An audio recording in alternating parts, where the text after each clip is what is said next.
కులాలతో మతాలతో సంబంధం లేకుండా ఎక్కడ అవినీతి అన్యాయం జరిగినా, ఎక్కడ దుర్వినియోగం జరిగినా అక్కడ ఆయన ప్రత్యక్షమయ్యి పోరాటం చేయడమే.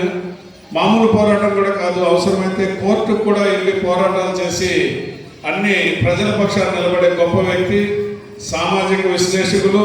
అంతేకాకుండా వారిద్దరి కుమార్తెలు బిందు, సింధు ఇద్దరిని కూడా కర్ణాటక సంగీతంలో చక్కటి తరబేతినిచ్చి వారిని చక్కటి కళాకారులుగా తీర్చిదిద్దినటువంటి గొప్ప కళా పిపాసి వారు.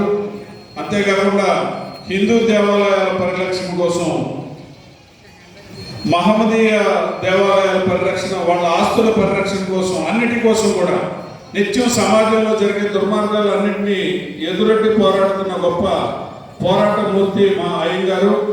వారికి ఇద్దరు పద్మశ్రీల నడుమ ఆయన నిజంగా కూడా ఆయన ఈ రోజున చాలా ఆనందపడుతున్న విషయం.